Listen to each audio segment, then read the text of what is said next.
Well, welcome all, and thank you for your interest and attendance at tonight's board meeting. The policy and practices of the WG School Board is to encourage discussion by citizens of subjects related to the management of the district at board meetings.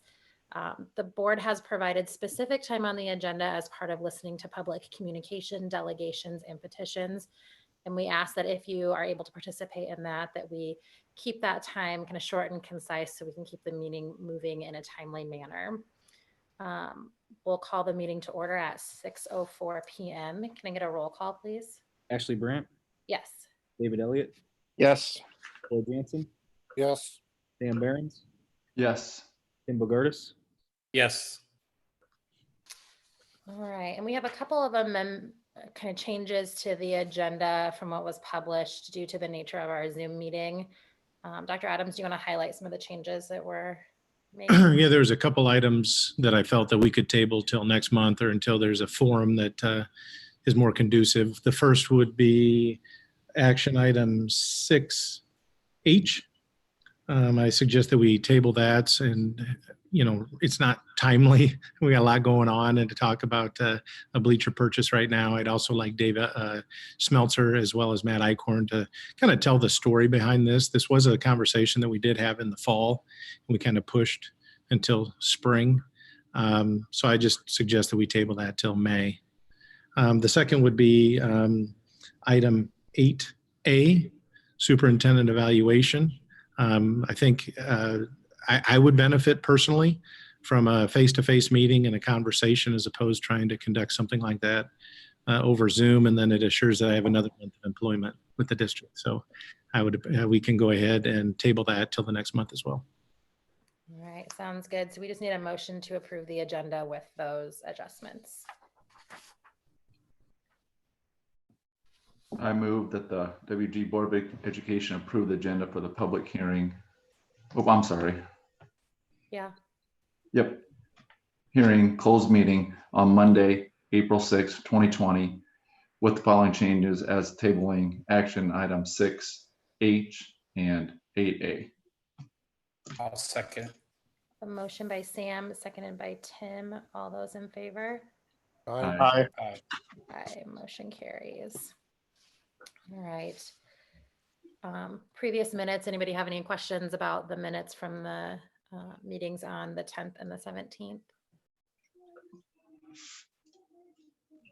Okay. Just need a motion to approve then. I move the Woodward Granger Board of Education approve the minutes from the meetings of 3/10 of 2020 and 3/17 of 2020 as presented. I'll second. Motion by Troy and seconded by Tim. All those in favor? Aye. Aye. Carries. All right, so at this time, we're going to have a conversation about the 2020-2021 district budget. This is the time and place for the public hearing and meeting on that matter of the 2020-2021 district budget and tax rate. Luke, have there been any written correspondence filed by any resident or patron of the district regarding the budget or published tax rate? Not that I've received. Are there any oral objections or comments from the audience in our way that we're taking comments today? Nobody's shown up, so no. Okay. All right, then at this time, we will declare the time for receiving oral and written comments to be closed at 6:07 p.m. Is there anybody there that has signed in to do any type of communication, Luke? Yeah, Kendra, and then I did receive an email from somebody else, so I'll let Kendra go first. Okay, perfect. Okay, I'm here. If I'd like to show your video, I can pass the host over to you so you can activate your camera. Oh, okay.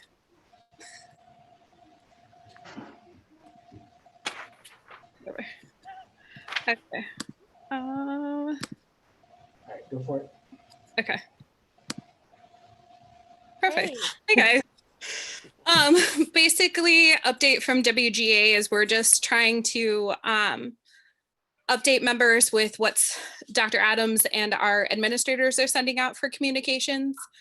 Just trying to make sure that that's given to our members and to all of our teachers in multiple ways from multiple people, just so that everybody is getting that same communication.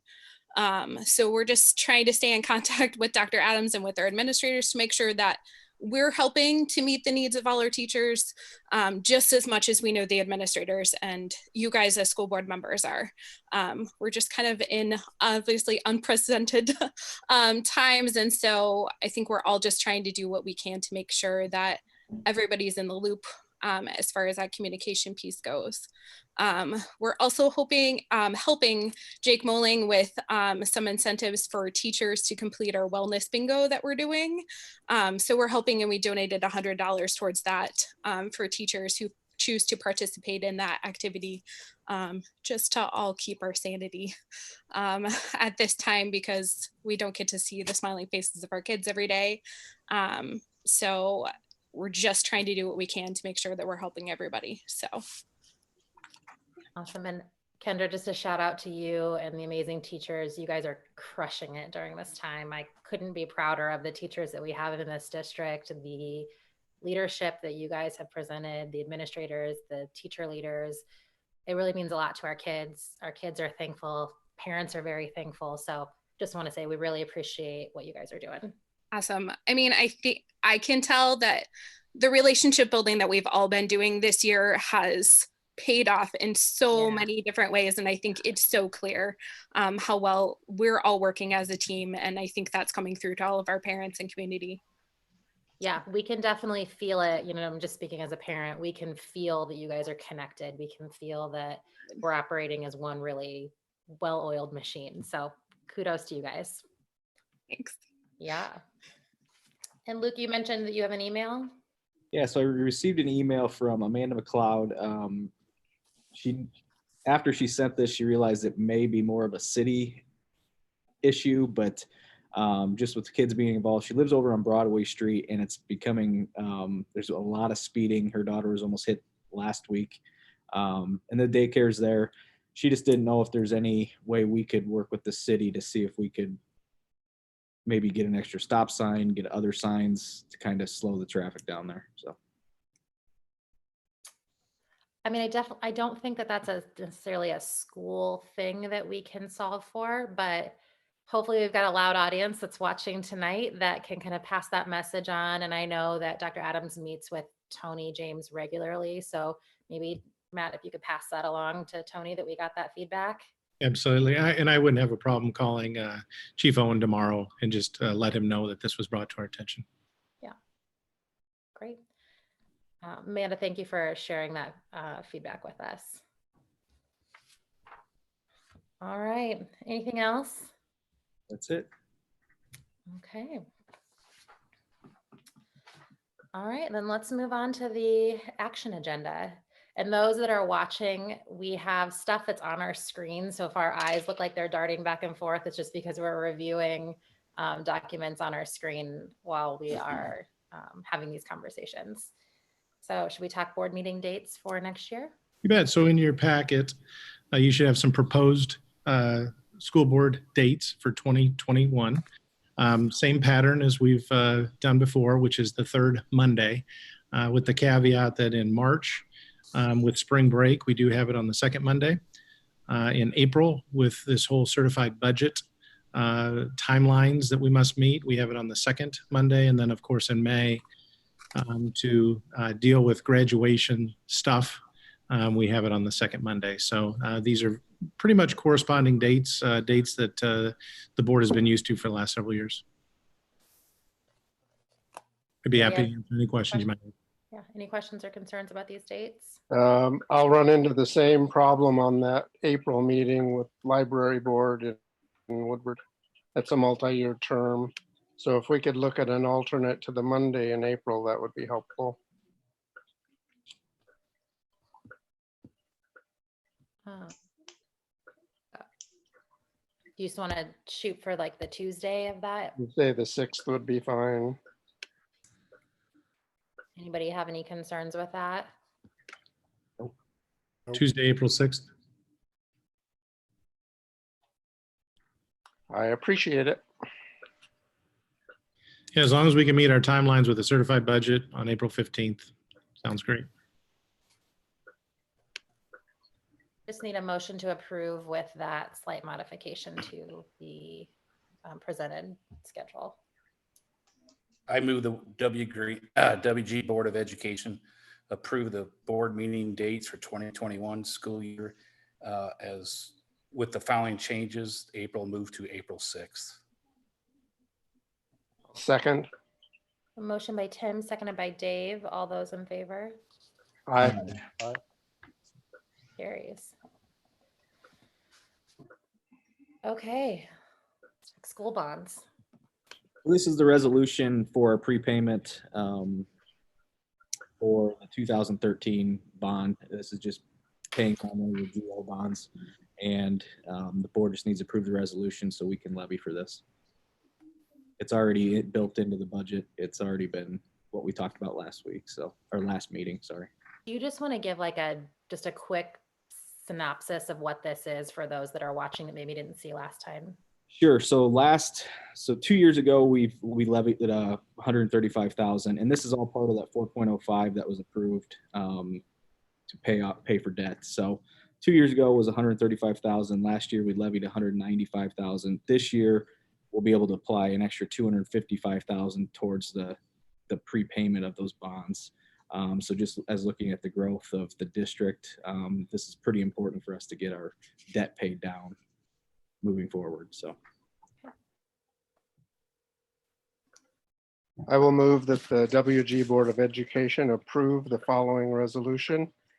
The resolution authorizing the redemption of general obligation school bonds, Series 2013, dated August 15th, 2013, and levying a tax for fiscal year 2020 and 21 for the redemption of general obligation school bonds, Series 2013, dated August 15th, 2013.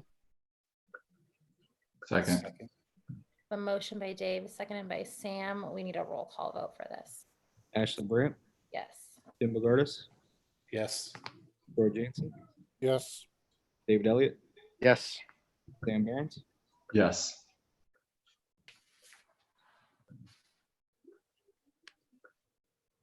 District budget. Okay, so this is a pretty much exact same thing I had sent during the last meeting. My presentation was around this. What I had presented was around the 18.6. However, with the aid and levy worksheets, there were some adjustments made. So with those, not us changing any of our numbers, pertaining to management, cash, any of that, looks like the rate came to 18.50397 per 1,000. And that's what was published. So with that said, we can't go above this rate without republishing. So this is going to be the highest the tax rate will be moving forward for this next year.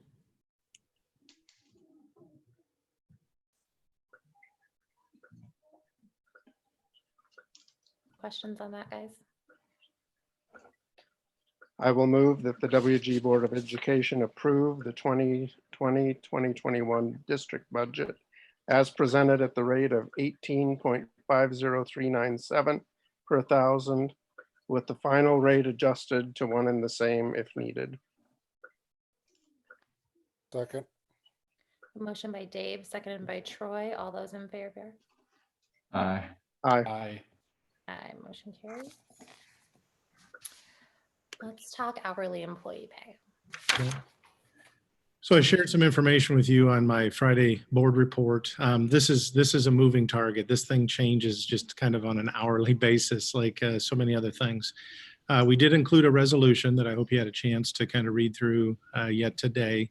In the resolution, it talks about a couple of items that I want to point out at this time. The first would be our hourly employees. If you recall, during our special emergency meeting, we decided to pay our hourly employees through April 10th, which is this Friday. As we're all aware, the governor ordered schools to remain closed until April 30th. and which comes to the point, okay, what are we going to do with those hourly employees? I could tell you a whole lot of things, but I'll leave it at this. It's the right thing to do. I would recommend that we continue to pay those employees. I could tell you what the legislature and the SAI and Iowa Association of School Boards feel. They feel that it's right to pay our employees, but I just think it's the right thing to do personally. So that would be my recommendation. The other part, and that's in that resolution. The other part that's in the resolution is school districts electing, are we going to go with voluntary or required? So it's voluntary opportunities, required services. For the last 2 weeks, going on week 3, we've been providing voluntary opportunities. By Friday, the 10th, I do need to submit a plan for our district. My recommendation would be to continue providing voluntary educational opportunities for our families through April 30th. I was kind of sharing with Ashley today, I've got a lot of data points. I've got families that are feeling a little overwhelmed. I've got families that are not only trying to run a household and give meals to the students and work from home themselves, but try to help students. And so just trying to figure out, I've got equity issues, I've got access issues. Just today, Cody shared with me a few stories of families that maybe even elect not to have those kinds of devices and opportunities in their homes. So I think for equity purposes and for accessibility, I would recommend that also in the resolution. I'd really like to approve this resolution tonight if we could. If you don't feel like you've had enough time, we can certainly maybe do something later in the week, but that would be my recommendation.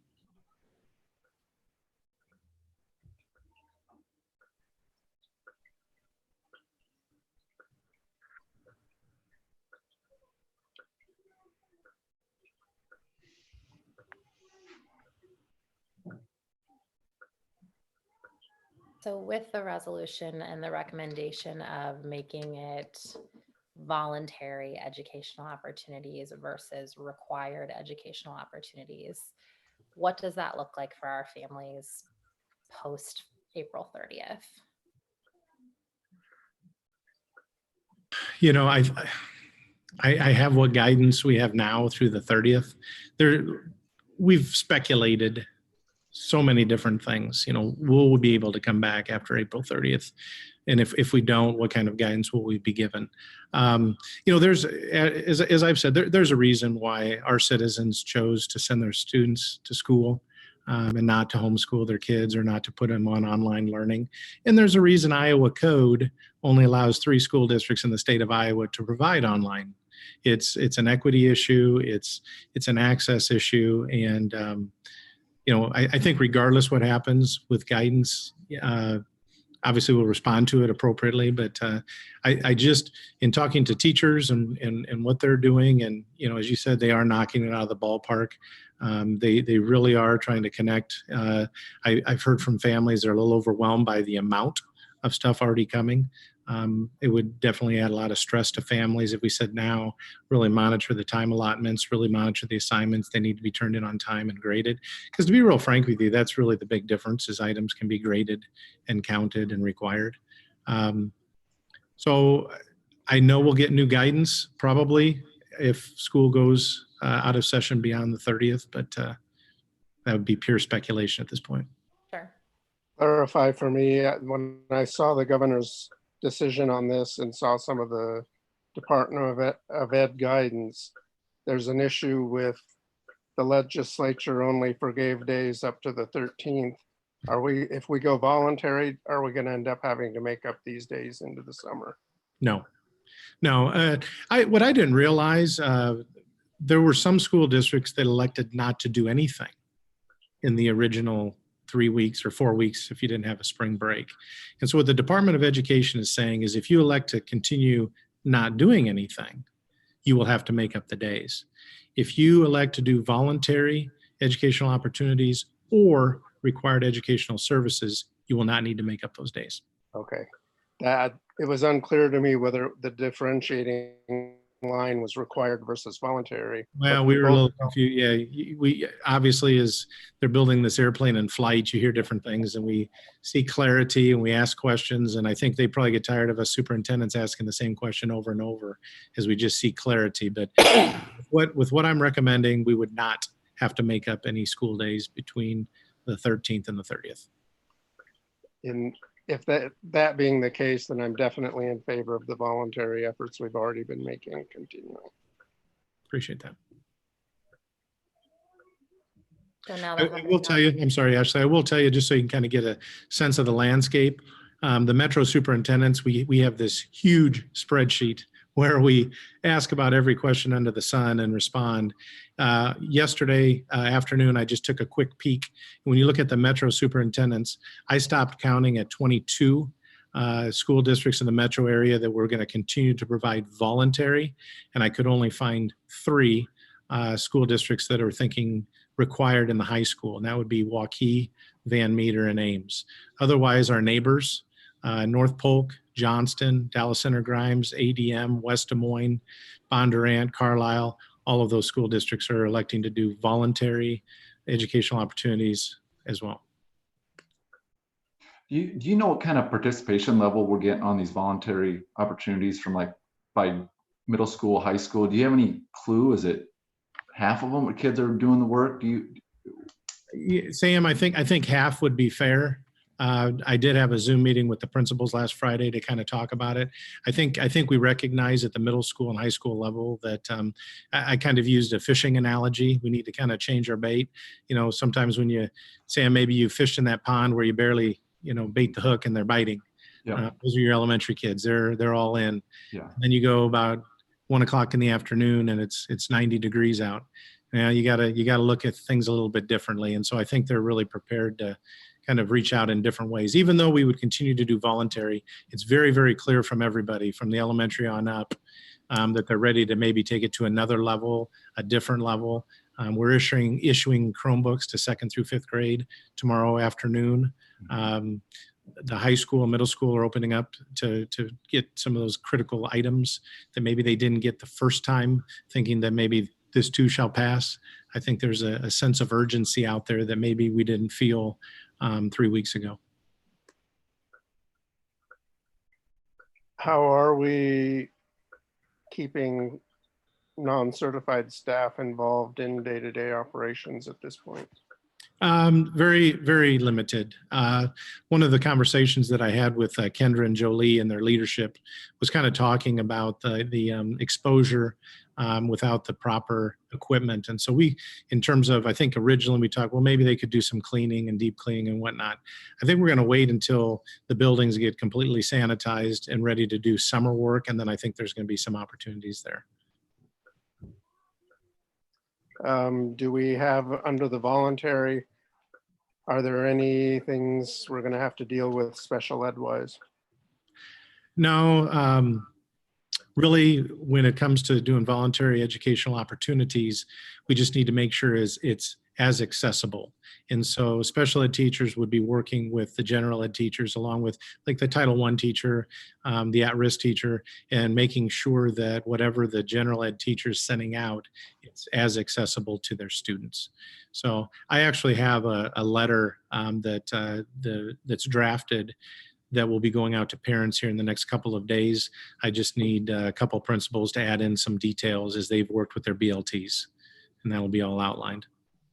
So are IEPs in essence suspended for the time being? How will they be rewritten and renewed to close out the year? Yeah, there's some guidance on that. There's an opportunity to hold IEP meetings. Some are electing to hold them, some are not.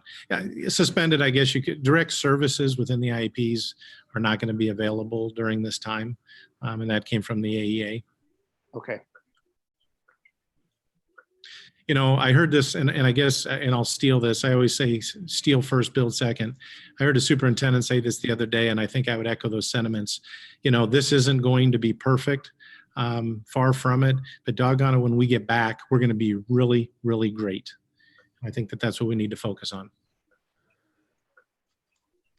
The question I have is, how does this affect the high school kids' grades and credits? Yeah, as far as awarding credit, that is a local decision. The Department of Ed has made that very clear. We can look at what was accomplished prior to March 13th and take that into account. I'm also having Cody and Rob work together to look at ingenuity at E2020 and offer some courses for some credit recovery. That is one thing. Concurrent enrollment and credit recovery are two things that we can do at this point, and we're going to do that for some of our students that might need that help. I will tell you out loud that if students, the 2020 class, senior class, in my letter, I'm instructing Mr. Chapman to reach out to each and every one of them. They're going to graduate. They're going to graduate on time. I want to make that very, very clear to our seniors. And they will be celebrated. And we will celebrate. We may have to be creative and innovative, but boy, I want to celebrate with them. I think on Facebook, I saw some grades and different things and ideas. And I think parents are starting to think about that. So yeah, we're going to celebrate. Absolutely. Now, this is the big question. Do we have to actually read the entire resolution? Well, Luke and I talked a little bit about this. We would like it to be read from the I think, Luke, didn't we just give him a certain section? You're muted.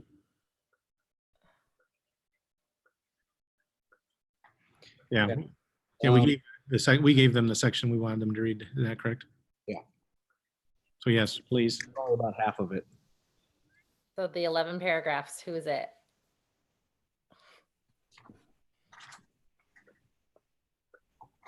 Are there any additions to the text we've received that we need to add? This resolution was added this afternoon.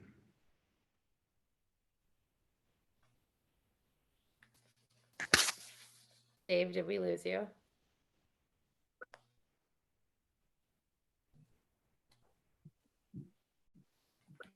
He might be frozen. Let's give it just a second. I'll read it. I move the WG Board of Education approve the pandemic response emergency suspension of policy resolution. Now, therefore, it be resolved that the Woodward Granger School Board hereby suspends provisions of the board's policies and/or whole policies as identified by the district superintendent or designee if the supervision is necessary to implement written guidance from the state or federal agencies related to the COVID-19 for the duration identified in the governor's state of the public health emergency declaration of March 17, 2020, or as otherwise determined by the board. Be it further resolved that the district superintendent will consult with and report to the board as feasible and appropriate regarding emergency closure and efforts, implementation, written guidance from the health and government agencies. Be it further resolved that the district superintendent be authorized to close any school facility without further action by the board of directors. Such closure shall continue during the emergency created by the COVID-19 pandemic until such time the superintendent, with consultation with the appropriate health and government agencies or authorities, deemed it best interest of the district and its students to open schools.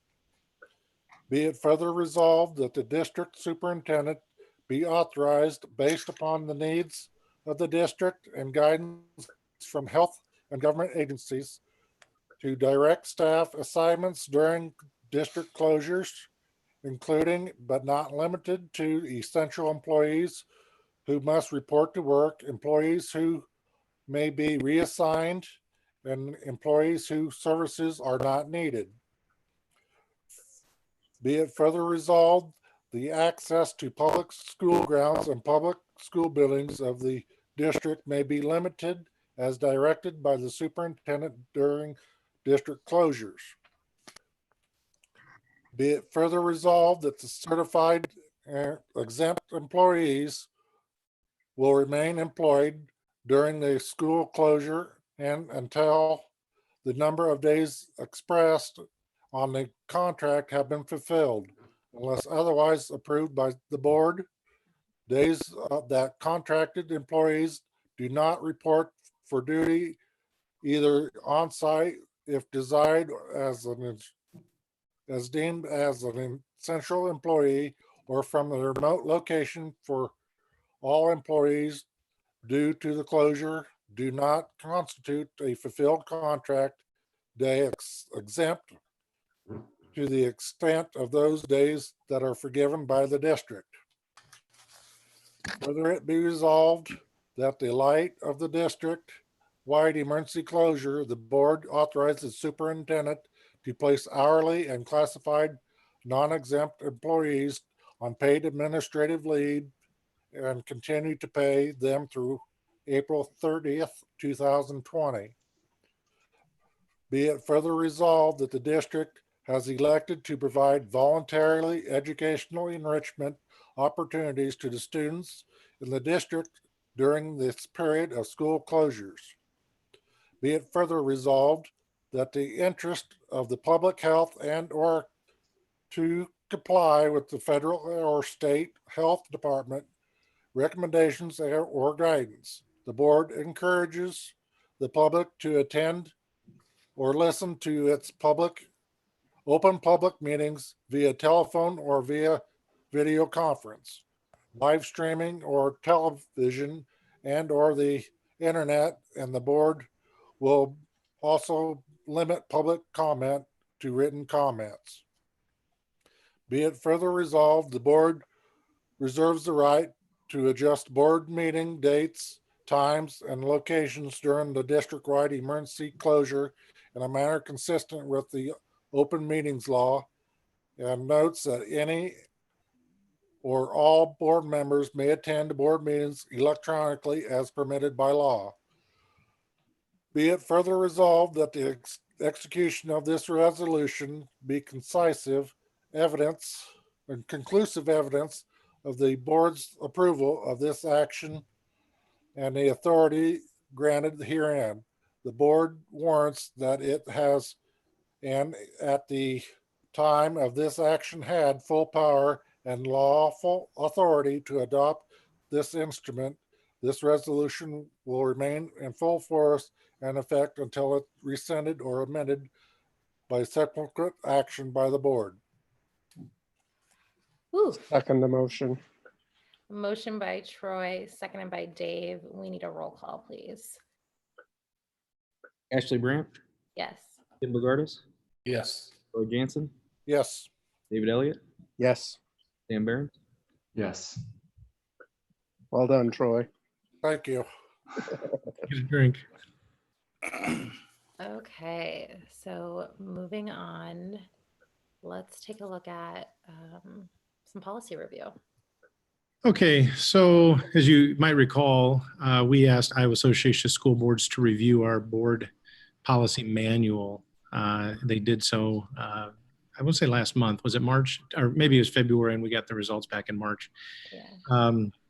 Just to kind of get oriented and Ashley, I just didn't have anything else to do. I started looking at some of the policies and really kind of picked out just what I call some low-hanging fruit. They're mandatory. These happen to be mandatory policies, and they were outdated. So I jumped online and I looked and I said, oh, that's pretty simple. Let's start getting some of these in front of the board. So I would direct your attention to board policy 405.2 and 411.2, and that's about how we select our staff. Well, now by Iowa code, we have to advertise these jobs on Teach Iowa. So really the only difference in what our policy used to read and what it reads now is we're adding Teach Iowa. And so what I've done for you, I think you've got copies, Luke, if I'm not mistaken, that I kind of strike out old language and add new language so you can kind of see how that's different. Board policy 408.1, I'm going to be real frank, it was updated. I just think that the dates of revision and reviewed weren't updated. It's actually the exact same modeled language as Iowa Association of School Boards. We were asked to double check on the legal citations, take off the IASB footer, And so I went and take off the notes. So I went ahead and did that on this one since I was reviewing it anyway. And then lastly, board policy 507.2, this is distribution of medication.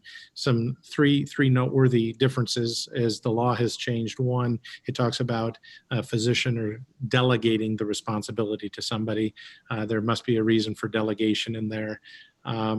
Students may also on their own use their EpiPen. Obviously, with allergies and things going on, EpiPens are more predominant than they were before. So I think they probably just added that language. And then last, there's some language on how to dispose of medicines. And I'm guessing at the end of a year, maybe when parents don't pick up or they've got some old medications, it just gives guidance on how to get rid of that. So pretty straightforward, all 4 policies. And I thought I'd just bring them to you tonight as first reading. I'm good with all of them. I did note on 405.2, third paragraph, we've got a typo of posting on Teach Iowa's. Got a little typo there. Okay. I will note that I just cut and pasted from Iowa Association of Schools. And the Iowa Association of School Boards made a typo. I won't tell Siobhan that. I won't. Okay, I will double check that and I'll have that fixed before second reading next month. Okay. I move the WG Board of Education approve the first reading of board policies 405.2, licensed employee qualifications, recruitment selection, 408.1, licensed employee professional development, 411.2, classified employee qualifications, recruitment selections, and 507.2, administration of medication to students. Second. Motion by Tim, seconded by Troy. All those in favor? Aye. Aye. Aye. Motion carries. Time and attendance.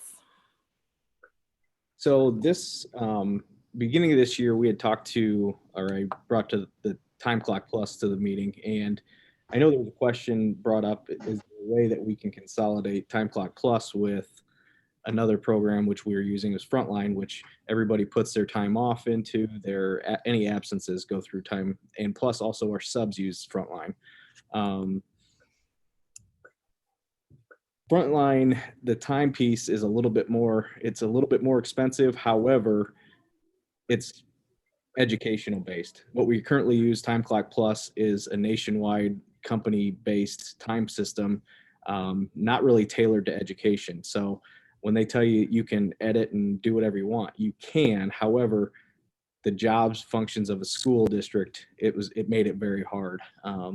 So we went to Frontline, and we're just trying to get everything into one system. So what that looks like in our buildings is every time somebody puts some time off in the for time off, the secretaries have to run a report before they run payroll. Then they have to go to the time clock system. They have to enter those days in there. So that's a hassle for them. With the new system, when they put the time off, it rolls right over to Time Clock Plus or the time clock system. If something's missed, somebody signs off on their time system. We've had this, or their timesheet at the end of the payroll period. They don't look at it. Therefore, granted, it's not really the district's fault, but it does happen and we have to make it right anyway. So alleviates a lot of errors when we get everything into one system. So as you look at the pricing here, the one-time fee, that's really getting everybody up and running, getting the training, getting everybody's names.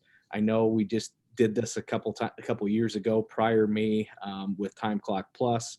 And I know, well, from what I understand is we were trying to get one system either way. However, the time off piece and the sub piece with Time Clock Plus is not quite there yet. So, and just getting, I think we use Frontline for quite a few things. I think it's going to be important for us to get over there. So I think the time will save, the ease of, the Frontline is only education, which is nice. They only deal with schools. So with our time clock system, they know what schools use. So they cater to what we're doing. So it's a little bit easier. And when you look at the annual fees, Time Clock Plus is going to raise for next year. They're already asking me for renewal, and you're looking at a couple $100 more each year for that. So that's kind of the difference. Now you see the the 4/6 through June 30th there of $1,300, that's because they are going to start the implementation process with us. So the system will be up and running. So that's where you see that. I did get a 25% discount on the on that implementation, and I got a 5% year-over-year discount on the time and attendance based on, since we have the other products. I did push for that. So questions? Does any software get dropped as a result of this? Time Clock Plus will be dropped on June. And what will our savings be on that? The savings right now, the savings won't be anything. But it's going to be, like I say, it's going to be a couple $100 more. However, what you're seeing in savings is the time, the errors, what the secretaries, what Val has to do, the ease of the system of me having to go in and make edits if there's issues. Cody and I had made a couple calls trying to get them to implement something into the time clock system. Well, they had to build it and they wanted to charge us for the time to do that. So it's not really feasible for what we needed it for. So I think the savings is actually in time once we get up and running, not in the upfront cost. In your judgment, is the time saved and the accuracy improvement worth the $5,600 yearly annual cost? That's a pretty big chunk of change. We were paying, I think, $5,100 or $5,200 right now for time clock. So the addition is really only $500 a month. $400 to $500 is what you're talking about per month. They just raised it, I think, 30. And Time Clock Plus is based off of staffing. So as we grow with staffing, that's where the growth is there. So if we added, I think we're at 150 on Time Clock now, and I think we're almost max. So we're going to be adding. So that number could shrink over the next year or two. So instead of 5,100, it could be closer to that 5,600. So. Okay, I feel much better about it knowing the additional costs are really only 500. Yeah, and I think 56 I was seriously questioning. Yeah, and I know, like I said, I really pushed on the implementation is doing this a couple years ago. When moving to Time Clock Plus, and like I say, from what I understand from when Kylie was working with them, is she was really trying to get one system, and that was the first time we implemented a time clock system, and didn't really work for the needs of what we have for the district. Trying to become more efficient, and I think this is really going to help. Thank you.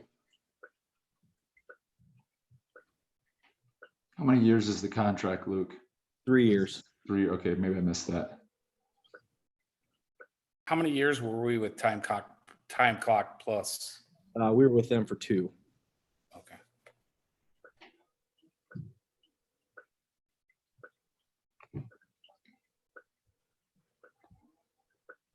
Other questions, guys?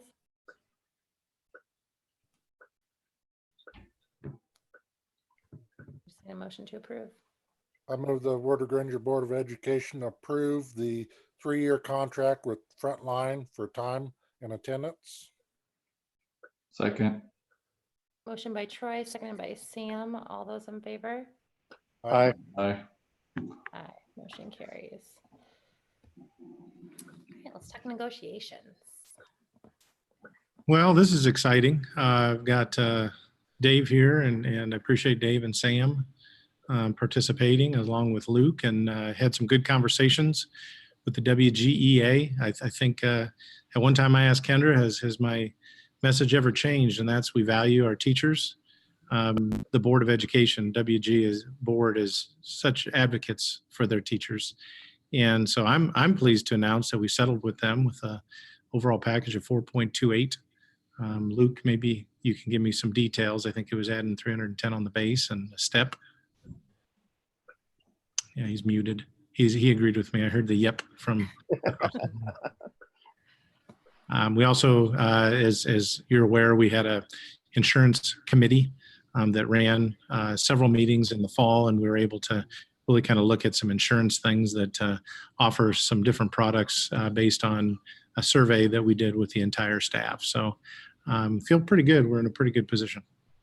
Yeah, and I think that, when looking at the presentation I gave last week, or last month, feels like last week, where we talked about where our teachers are at around about 76% of our expenses. And I think, the average is 80 to 85%. I think this will really send that message to the teachers, we're really working for you, we're working with you, we want to get that number up into that range. And when we can do it, we will. And when we can't, hopefully they'll understand that as well. But, hopefully with growing, we can do this for a few years. So, And there's a lot of competition out there. I went up to Ames to a job fair with Iowa State Cyclones. So, they're real smart people. And, I'm right there elbow to elbow with, a lot of school districts around the metro area saying, hey, you're talented, come work for us. And so we definitely want to be a place where we are a preferred employer and where people want to stay. And so I think this is a big step towards that. It was a real first for me negotiating for roughly 33 or 34 years to have the district come in higher than the association on our first offer. It was unique, and I'm very pleased with what's been done. I would tell you, I was going to say it a little bit earlier in the meeting, in about 3 minutes, you approved that certified budget. And that was something that Luke and spent hours and hours. We went to different workshops and whatnot, a lot of work behind that. And then I would say the same thing for the negotiations. Luke and I played around with numbers for weeks and weeks. So we kind of knew where we were. And I think that's, Dave, why that happened. We knew, like we said, if we can, we will. And we did.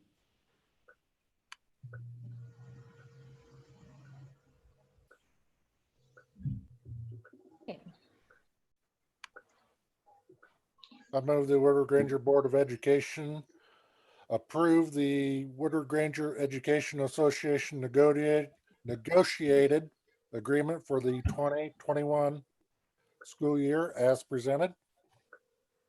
I'll second. Go ahead. Motion by Troy, seconded by Dave. All those in favor? Aye. Aye. Carries. All right, we're gonna skip H for now and move on to the consent agenda. Sam, did you review bills this month? Yeah, I did, and everything looked fine to me. Okay. Perfect.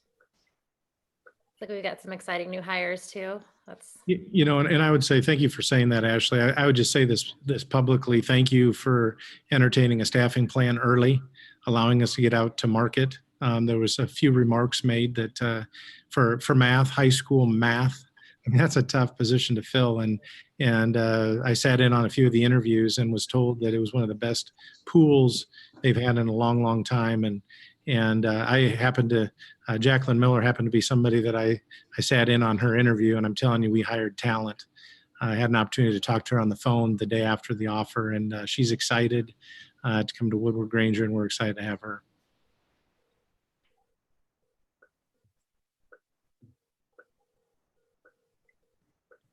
Is the Grandwood special ed teacher an addition or a replacement? I believe, correct me, Luke, if I'm wrong, that's a replacement for a retired teacher. First, Stabell, I believe. Okay, thank you.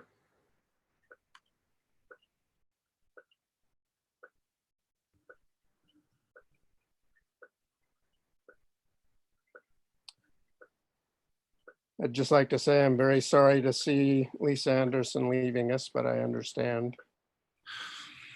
I sent her a personal email when I received that resignation, and I said, I get it, but tremendous asset to our school district, and I'm really, really sorry to see her go.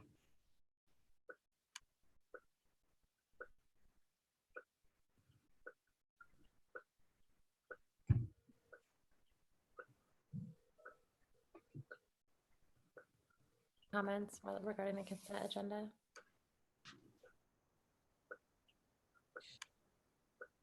I move that the WG Board of Education approve the consent agenda as presented. Second. Second. Yeah, there, Troy. Motion by Sam, seconded by Tim. All those in favor? Aye. Aye. Aye. Troy, did you say yes? Yes, I did. Okay, I just want to make sure. Motion carries.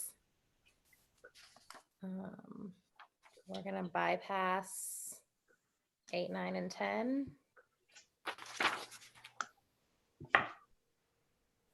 Anything else we need to chat about before we go? The only thing I would offer is during Governor Reynolds' press conference today, she closed a number of things, one being playgrounds. And so I think we're going to go ahead and probably send out some kind of information that school playgrounds would be within that realm. I did have an opportunity to talk to somebody from the city in Woodward. They roped off their playground today. And it also sounded like in Granger that they've closed down their playground park.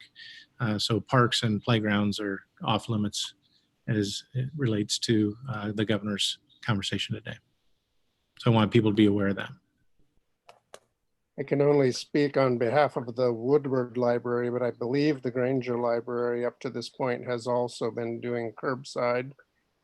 The Woodward Public Library will also be doing curbside delivery. So if in messaging out to students, if we can get the message out that if they want books, both libraries, I believe, both public libraries are serving the community in that respect. Thank you. I'd like to give a shout out to Mr. Bruman for keeping the kids very active in the school district and coming up with some unique activities every day. I'd like to also give a shout out to Ms. Carlson, my son's teacher. She's definitely, and I've expressed that to Dr. Adams, she's gone a long ways of keeping the kids engaged. And I think that's awesome for the school district. It's fun. Kids get up early to watch what Mr. Bruman's going to do. I've been very impressed to see the depth of his closet. I made a comment that the theatrical shop must still be open. Apparently they have quite a Halloween tote. I'm guessing so. But he's really setting the tone in the morning, and it's just creating an energy. It's contagious, and I think that's really helping out with all their efforts going on there. Kids are excited. I see a lot of shout outs from a variety of kids, and quite frankly, he's got a following from all over the state. So it's definitely a pick-me-up in the morning, 8:30. I've definitely had some people talk to me outside of the district and talk about that. Hey, I seen your elementary principal. So that goes a long ways. Absolutely. I would like to also make note of a longtime district teacher had passed away this last week, Larry Locke. I'd like to reach out and give condolences to his family and friends.